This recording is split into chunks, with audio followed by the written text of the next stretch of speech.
Hello बच्चों, आज की हम अपनी अगली क्लास के अंदर द्रव्यमान केंद्र निर्देश तंत्र के अंदर टक्कर देखेंगे। ठीक है, इससे पहले अपन ने लेबोरेटरी निर्देश तंत्र के अंदर टक्कर ज्ञात की थी। टक्कर के अंदर वेग ज्ञात किया था।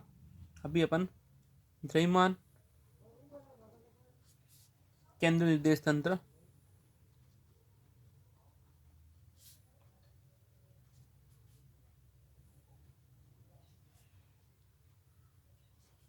में टक्कर देखेंगे।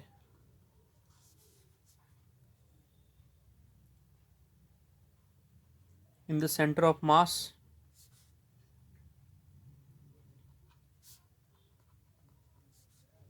Frame of reference.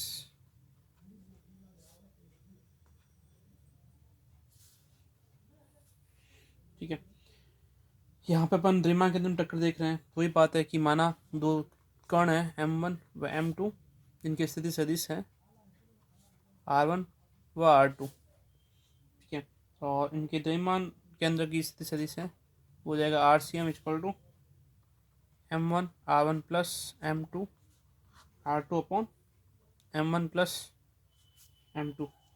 ठीक है, और द्रव्यमान केंद्र का जो वेग है, द्रव्यमान केंद्र का वेग क्या VCM बराबर M1 dr1 dt plus dr2 dt upon M1 plus M2 निकाल रखा था अपन ने। ठीक है, और यहाँ पे टक्कर से पहले की बात करें तो अपन dr1 और dt को प्रारंभिक वेग देते हैं।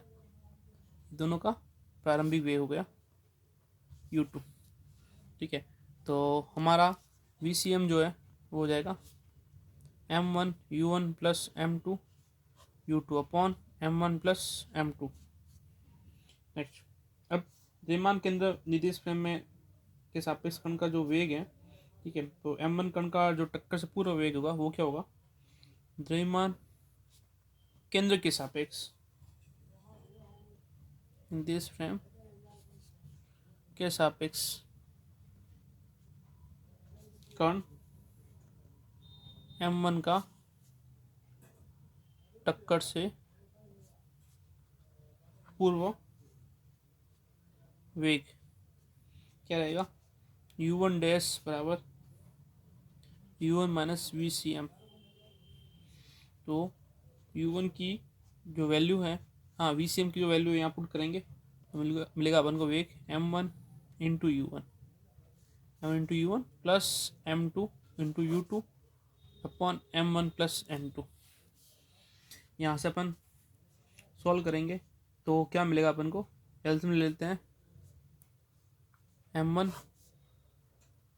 Plus M2, M1 plus M2 into U1 minus M1 U1 minus M2 U2 open करने पर M2 U1 minus M1 U1 M2 U2 upon M1 plus M2। ठीक है, नेक्स्ट, अब यहाँ से ये कैंसिल हो गया और अपन को आंसर मिला M2 U1 minus M2 U2 बट्टा M1 प्लस M2। ठीक है, ये जो है अपने, और M2 भी कॉमन ले सकते हैं यहाँ पे, तो U1 S prime equal to M2 U1 minus U2 बट्टा M1 प्लस M2। ये हो जाएगा अपना U1 प्राइम का वेग। ठीक है, नेक्स्ट, अब अपन इसी तरह से U2 का भी निकालते हैं। U2 का किस तरह से निकालेंगे,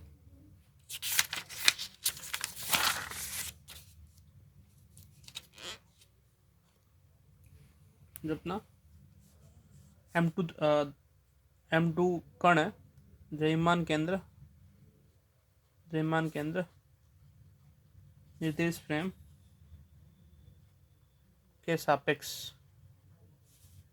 M2 का टक्कर से पहले वेग क्या रहेगा, U2 dash prime equal to U2 minus VCM equal to U2 minus M1 U1 plus m2u2 upon m1 plus m2। LCM लिया, क्या मिला, m1 plus m2, m1u2 m2u2 minus m1u1 minus m2u2। Solve किया तो क्या मिलेगा, m2u2 m2u2 cancel, m1u2 minus m1u1 upon m1 plus m2। यहाँ से common ले लिया m1u2 minus u1 upon m1 plus m2, ये वही u2 डैश। ठीक है, u1 डैश और u2 डैश अपने कैलकुलेट कर लिया। अब अपन बात करते हैं आगे, इनकी पहले इक्वेशन देते हैं इनको 2, और जो u1 डैश थी देते हैं फर्स्ट। ठीक है, तो u1 डैश और u2 डैश को अपन ने इक्वेशन दे दी। ठीक है, अब अपन बात कर रहे हैं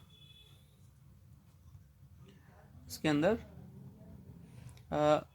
समवेग सेक्शन के नियम के आधार पर। ठीक है ना, तो बाह्य बल द्रव्यमान केंद्र के अंदर क्या होता है कि बाह्य बल की अनुपस्थिति होती है।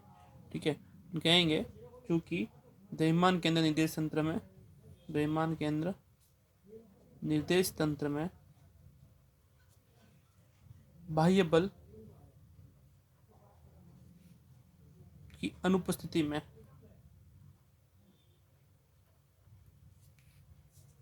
टक्कर से पहले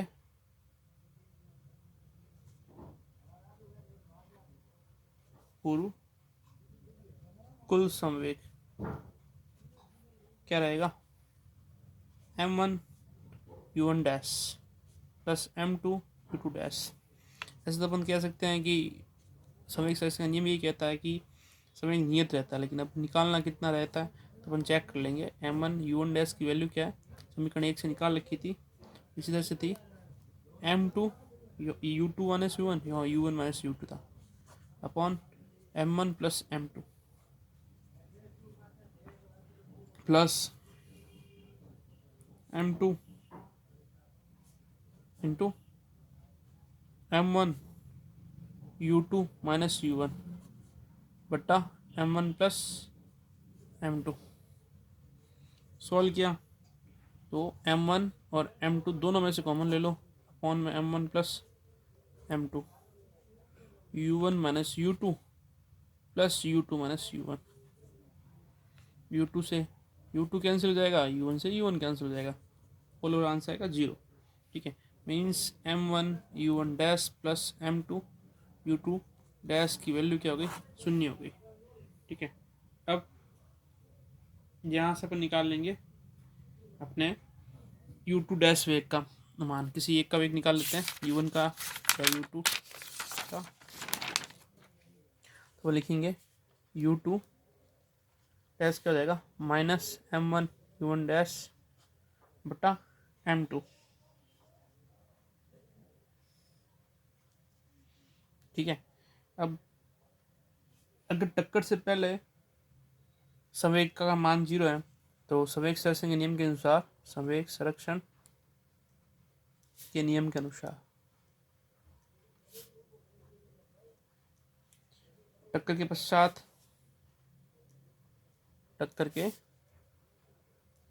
द्रव्यमान केंद्र के अंदर वेग v1 डैश व v2 डैश हो तो m1 u1 dash plus m2 v2 dash की वैल्यू 0 रहेगी, और ये v2 डैश की वैल्यू हो जाएगी यहाँ से भी minus m1 m2 v1 dash. ठीक है, नेक्स्ट v2 डैश की वैल्यू हो गई। अब अपन बात करते हैं गति ऊर्जा संरक्षण के नियम की। ठीक है, तो टक्कर प्रत्यास्थ है, टक्कर प्रत्यास्थ है, तो प्रत्यास्थ टक्कर में प्रत्यास्थ है, अतः गति ऊर्जा संरक्षण के नियम से क्या होगा, हाफ m1 u1 डैश का square plus half m2 u2 dash का स्क्वायर बराबर हाफ m1 v1 डैश का square plus half m2 v2 dash का स्क्वायर। ठीक है, अब u2 डैश व v2 डैश का मान रखने पर क्या मान होता है, ये हाफ हाफ से कैंसिल, ये हाफ हाफ से कैंसिल, m1 u1 डैश का स्क्वायर, u2 डैश का मान ऊपर लिख रखा है, रखेंगे, स्क्वायर किया तो माइनस प्लस हो जाएगा, m1 upon m2, u1 dash का स्क्वायर भी साथ में रहेगा, u1 dash m1 m2 u1 dash का स्क्वायर बराबर m1 v1 डैश का square plus m2 v2 dash का मान भी ये रहा, m1 square m2 square v1 dash का स्क्वायर। नेक्स्ट इनको सॉल्व करेंगे तो m1 u1 dash square plus ये तो स्क्वायर से एक पावर कैंसिल हो जाएगी, m1 स्क्वायर अपॉन m2 बचेगा और u1 डैश का स्क्वायर है ये, इधर भी m1 v1 डैश का स्क्वायर प्लस एक पावर कैंसिल हो जाएगी, m2 अपॉन m2 है ही है, m1 स्क्वायर है ऊपर, m1 स्क्वायर अपॉन m2 है ही है और v1 डैश का स्क्वायर हो जाएगा यहाँ पे। ठीक है, अब यहाँ से अपन लेंगे कॉमन, तो अंदर रहेगा 1 प्लस m1 अपॉन m2। ठीक है, और यहाँ से भी अपन लेंगे कॉमन m1 v1 डैश का स्क्वायर, तो रहेगा 1 plus m1 upon m2, cancel m1 से m1 भी कैंसिल, u1 डैश का स्क्वायर बराबर v1 डैश का स्क्वायर। ठीक है, और हम ये कह सकते हैं कि दोनों का परिमाण क्या होगा, बराबर होगा, v1 डैश और u1 डैश का परिमाण बराबर, और इसी तरह से v2 डैश और u2 डैश का परिमाण बराबर रहेगा। और अगर अपन टक्कर में बात करेंगे दिशा के साथ में तो ये माइनस में रहेगा। ठीक है ना, तो v1 डैश ये u1 डैश क्योंकि दिशा बदल जाएगी और यहाँ पे भी ये माइनस में रहेगी। ठीक है ना, दिशा बदल जाएगी। ठीक है, तो टक्कर के पश्चात द्विमान केंद्र निर्देश तंत्र के साथ में उनका वेग तो अपरिवर्तित रहता है। अपन क्या कहेंगे कि वेग तो अपरिवर्तित रहेगा, जितना वेग पहले था टक्कर के बाद में भी उतना ही वेग रहेगा, लेकिन उनकी दिशा जो क्या होगी विपरीत हो जाएगी। ठीक है।